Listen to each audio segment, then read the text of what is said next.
What's up, everybody? This is Peter from, I'm just kidding. This is Nick from Nick Exposed. We're starting off today with the Peter McKinnon intro because we're going to be talking about a video that he did about a week and a half, maybe 2 weeks ago. That video was called I Was a Terrible Photographer. I'm going to link to it up top here and down below. It's a fantastic video. I highly suggest, if you've never heard of Peter McKinnon, you need to go check his channel out now. He has like 2 million subscribers or something like that. And then he's just absolutely killing the photography and videography game here on YouTube and everywhere else that he is as well. So he's been absolutely killing it. That video was amazing, and I highly suggest you should go check it out. He started like 10 years ago into photography, and he talks about going back to those early photos that he created and just the absolute rubbish that they were back then, and then talks about where he's came and how far he's come by just giving dedication and time and effort and energy into the craft of photography. And I absolutely love that. I love how inspirational it is to see how far you could come from, starting off with nothing and now you're here, right? Started from the bottom, now we're here? No. Anyways.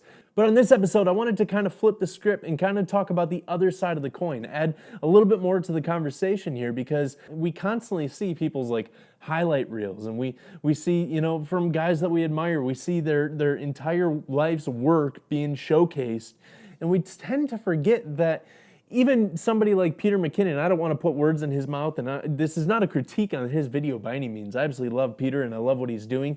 But even guys like Peter McKinnon, I guarantee you, he can still make a terrible photo today. I know that, at least speaking for myself, and I've had different people reach out and say that they find my work inspiring, or I get tagged in different images that I've inspired on Instagram, and I really like that. But even myself, I could still make a terrible photo on any given moment.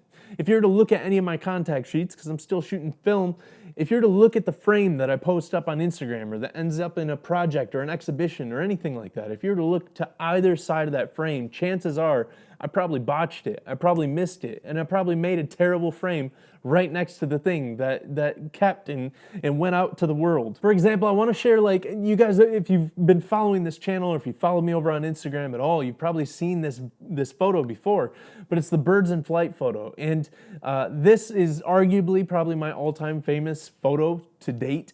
I've sold tons from it, and it's made it into publications, it's made it into exhibitions, it's made it all over the place, and it's kind of gotten legs of its own. But if you were to look at the frame before and the frame after, you can actually see that they're junk photos. And that was from a couple years ago. But even still, for the next little bit on this video, I'm just going to start rotating through some different images that I've created, that I've made, that I shot within the last 3 weeks that are still absolute junk. You can see that no matter what, I'll go out and I'll make good photos, but I'll make terrible photos in the meantime.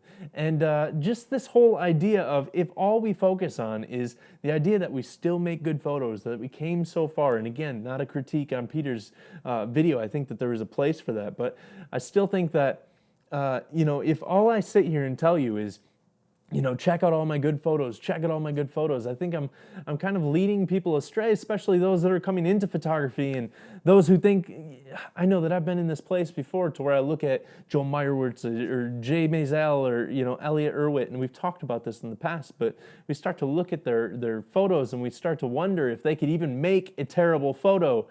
But the fact is, I guarantee you, if Elliot Erwitt goes out tomorrow, he can make a terrible photo. I promise you that he could. Ralph Gibson can make a terrible photo at any given moment. And it's just these ideas of really kind of, if you guys know me, you guys know the whole premise of this channel is Nick Exposed. I want to be vulnerable. I want to be exposed out there for you guys to be able to learn from and grow from. And if it's inspiring, and I know that it is, to see how far someone could come from 10 years, hopefully you guys could be inspired at knowing that even though I've came, 8 years in my own photography walk, I'm still at a point to where I make stuff that I'm proud of, but then right next to it, I'm making stuff that I wouldn't want to reach the world. But instead, I'm going to put it out there and just show you guys just how terrible of a photographer I can be at any given moment. And yes, there is those times where, like Peter calls them, I get the bangers. But at the same time, at any other moment, right after or right before, I could create an absolute garbage photo. And I think it's important for you guys to know that. I think it's important to put that out there and to just let you guys know that, the people that you look up to, whether it's me, and I'm not saying that it is, or whether it's Peter, or whether it's whoever, they can make terrible photos just as much as the next guy.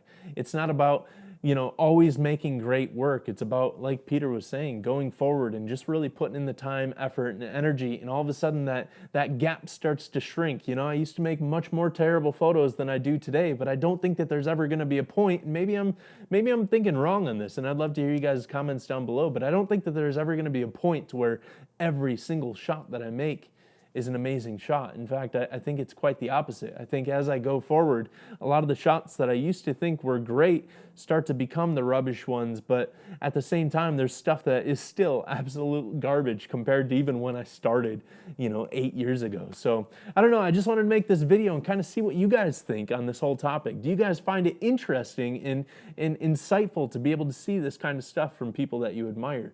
I'd love to see some other photographers start to share some of the works that don't make, the Instagram stream, that don't make the book project. I'd like to see some of the cutting room floor scraps, stuff that was discarded before. Personally, I just think that that's an interesting concept to really go through. I actually, so this morning I started posting up on my Instagram feed the last, at this point, 9 photos, but I might share some more. The last 9 photos were stuff from this video. I've shared a couple of them on here, but then there's some other ones to where it's just absolute rubbish. And just really kind of putting myself out there to really go, look, am I going to use Instagram as a platform for, trying to showcase who I am and trying to showcase my perfection or anything like that? Or am I going to use that as a platform to really kind of speak to you guys and speak to the community as a whole and go, look, we're all growing in this thing. We're all taking strides in this thing together. And we can all still make a terrible photo at any given moment, and that's okay. We can continue pressing forward. We can continue chasing after making the work that we want to create. And it's just a process. It's a long process, and that's okay. So I hope that you guys found this inspiring. I'd love to hear you guys' comments in the comments down below. And also, if you want to share some of your rubbish photos with me, go ahead and send those over to me at NickExpose on Instagram. I'd love to see those as well. I won't mock you or ridicule you, but I will actually probably celebrate with you the fact that we're in this thing together and we're just kind of trucking along together and doing the best that we can. And the best that we can tomorrow will be better than today, but at the same time, tomorrow we're still going to make terrible images. So yeah, I look forward to hearing what you guys have to say down below. If you like this video, go ahead and like and subscribe down below, but then also share this with some of your friends and kind of send this inspiration out there and see what they have to say as well. I'd love to hear them in this whole conversation as well. So I will see you guys on the next video. I'll see you guys over on Instagram. And until then, go and push yourself 2 stops. Peace. Gotta like lick your lips or something to get that bass. What's up, everybody? How does he not laugh every single time he does this?